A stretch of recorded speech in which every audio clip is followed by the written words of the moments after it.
Manyčiau, kad sekėsi labai gerai, buvo įvykdyti planai, ką planavome su treneriu, tai stipri treniruotė, trasa ganėtinai lengva, greita jinai, kalnų nebuvo, tai viskas labai puikiai. Varžovių tokių rimtesnių už nugaros kažkaip per daug to konkurencijos pasipriešinimo ar nejutai? Nebuvo.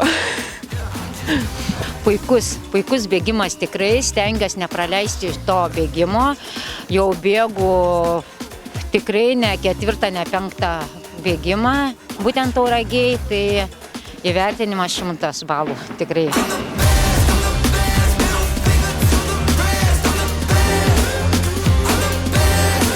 Bataliono